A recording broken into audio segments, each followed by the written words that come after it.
my name is Adriana. The theme of the work is gender inequality, and I will start by talking about the reasons that led us to choose this theme.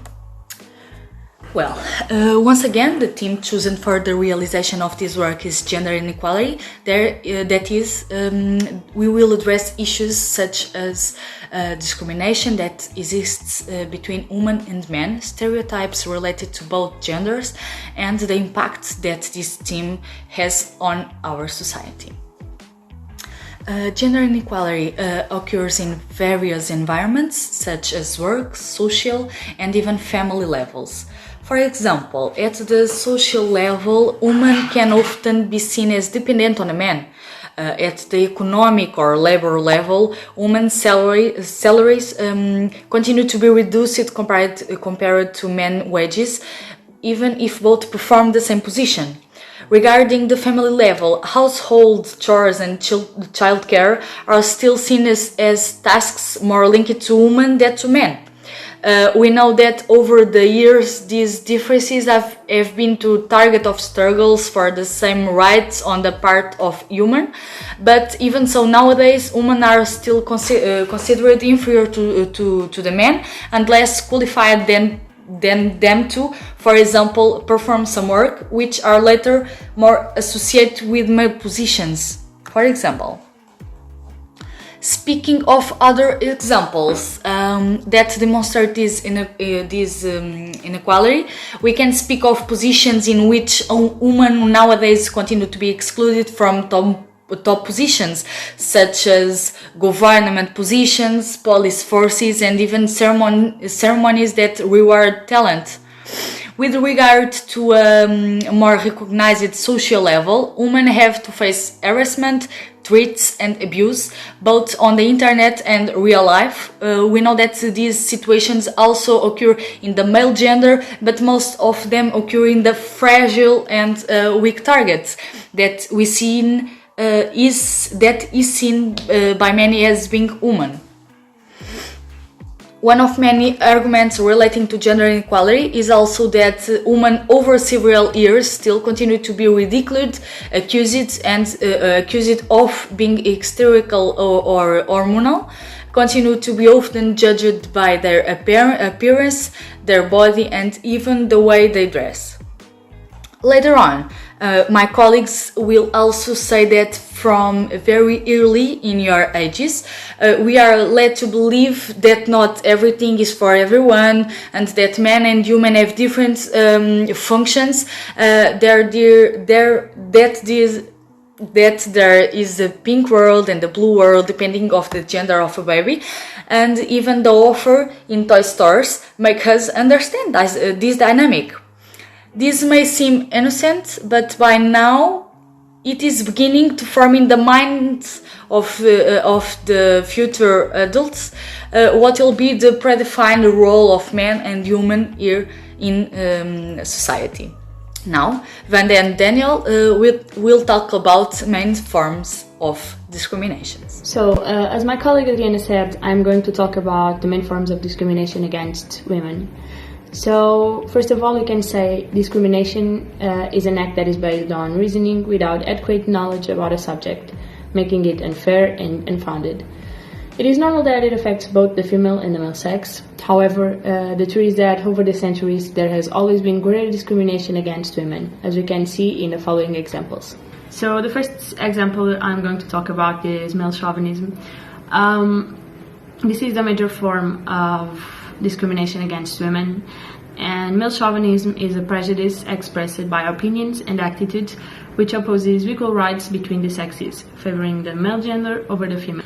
In other words, this is oppression of women by men in its most diverse forms. In practice, a sexist person is one who believes that men and women have different roles in society, that women cannot or should not have the same rights as a man, or it's a person that judges women as inferior to men in physical, intellectual, and social aspects. And all of that is reflected in patriarchal societies that normalize thoughts and attitudes such as the man, father, is in a position of superiority in the family hierarchy, and this leads to inequality division of the tasks, where the man has an inherent function to solve problems in a home, and the woman's job it is to clean it up and keep it organized. So the second example of discrimination against women I'm going to talk is misogyny. Misogyny is hatred, contempt, or prejudice against women or girls, and it can manifest itself in many ways, including social exclusion, sexual discrimination, hostility, ideas of male privilege, depreciation against women, violence, and sexual objectification. It is different from the male chauvinism because it involves a strong emotional content based on disgust and aversion. So some examples that have been created over the centuries derived from this type of behavior, which have spread widely in our societies, are, for example, girls have to be actresses, stylists, teachers, or any profession associated with women. In fact, only 30% of university students choose careers related to science, technology, or mathematics, according to UNESCO data. The choice of the profession is just a sample of how gender roles influence cognitive and affective development. Pink is a girl color. Today, when a woman becomes pregnant, the baby's clothes start to be bought after she knows if she will have a daughter or a son. If it's a girl, everything is pink, and if it's a boy, it's all blue, and the child is born literally dressed in a stereotype. Another one is the woman's place is in the kitchen. As already been mentioned in the topic of male chauvinism, the woman is very much associated with the person responsible for domestic tasks or of the home, when in fact this should be a task for both, as both mess up and live at home.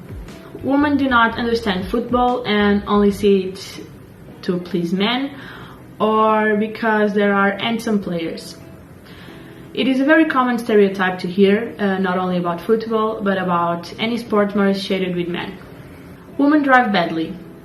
It's another sexist thought that aims only to diminish women in relation to men in an activity that was normally associated with men in the past. Another stereotype very common to hear is it is ugly to see women drinking or smoking.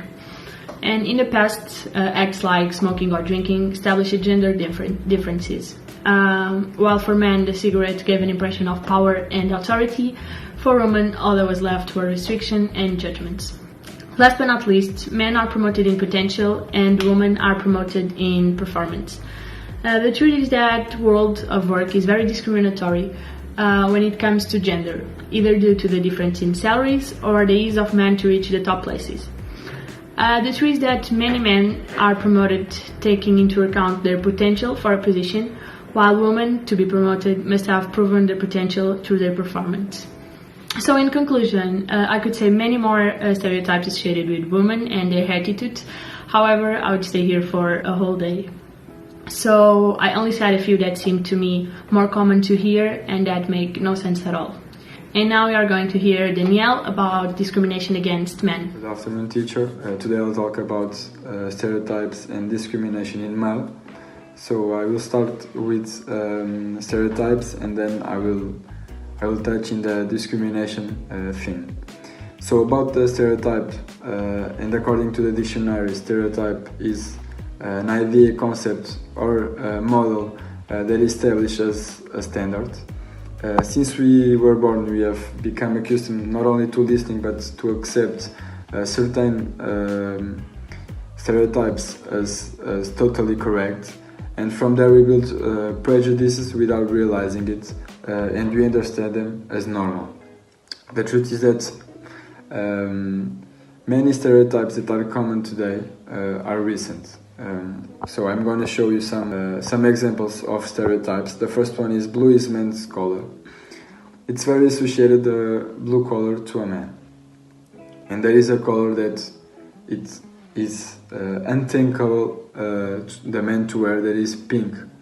For example, if a man wears a pink shirt, he is often associated with being homosexual, even if it's not, or even considered as a weaker person compared to another.